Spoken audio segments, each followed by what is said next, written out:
This is X. St. Anderson. Welcome to the Principal Podcast today. You know, one of the things that I'm really grateful for my parents is that my dad had us read together every morning. Now, we would read scriptures together. And there were a number of things that were good about this. Number one, you know, every single day we would have a discussion or we would talk about things that were important. So we'd be talking about, learning about Jesus Christ, or we'd be learning about different principles of the gospel. And it did a couple things. Of course, it helped, I would say, inoculate us against things that were kind of dangerous. You know, we learned there were certain things that were good and proper and right, and there were things that weren't. And so I'm really grateful to my father for that. Now, there were some actual kind of side blessings to this, which were, I think, when you got up every morning early and you started reading, I'm convinced that somehow it had a really good effect on learning for the rest of the day. I mean, if you get up right in the morning and you're not jumping on a screen or just doing your own thing, but you're starting to read every single day, I'm convinced it does something to your neurons. I don't know exactly what it is. I don't know if I could say for sure, but I think each one of my brothers and sisters became very good at reading.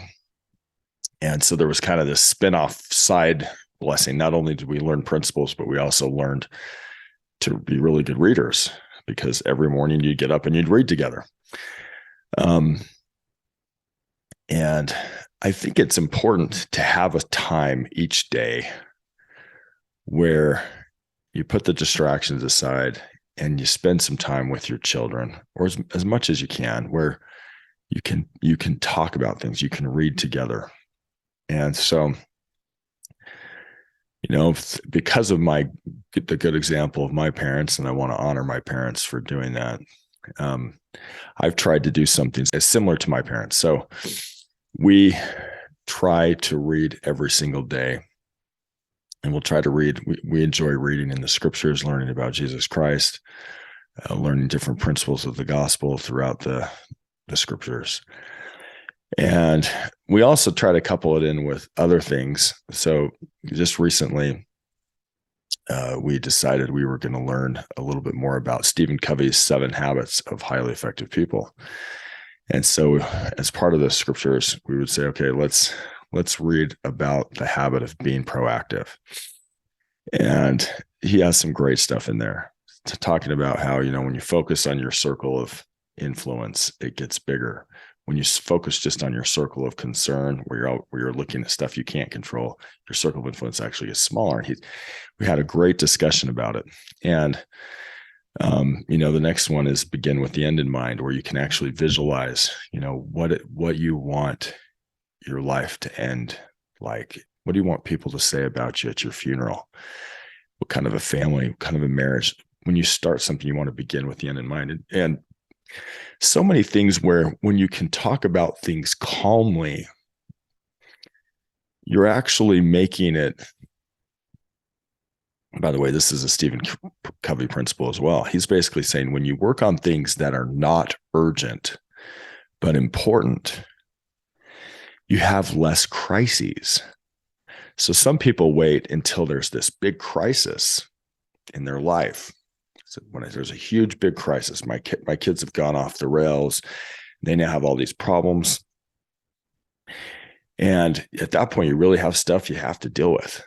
But if you want to have less crises later on with your children, you've got to do stuff when it's not urgent, but it's important.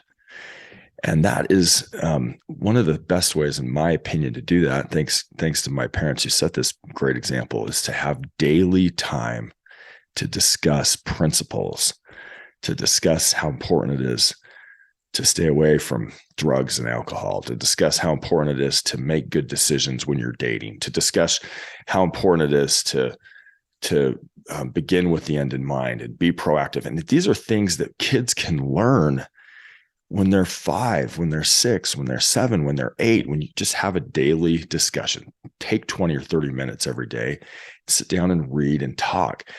And this may be one of the biggest things that helps families I talked to somebody recently and they'd had a huge crisis with their children. And I'm not saying crises happen even to huge, to people who are doing everything right. You can do everything right and still have a crisis. But the chances go way down when you're taking the time each day to say, let's talk about it when things are calm, when there's no crisis. Let's talk about how important it is to do certain things. Let's talk about how important it is to be respectful or to follow the golden rule. Let's talk about the value of hard work. Let's talk about this principle of turning the other cheek that Jesus Christ taught us. Let's talk about Stephen Covey's book, The 7 Habits of Highly Effective People.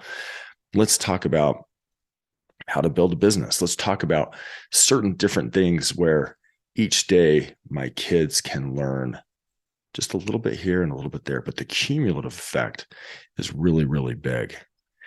And so if you're not doing it, my suggestion would be to consider taking some time each day to spend with your family, reading good things, teaching your kids correct principles. Do it when they're young, if they're still young. If they're not, do it anyway. Where you can talk about things each and every day. We like to do it with scriptures, and we like to pull in a few other things where we can talk about principles and scriptures, but it's a daily thing that over time, I believe makes a huge difference. It's because I was blessed enough to have parents who did that with me. Anyway, I hope you have a great day today. Thanks for listening.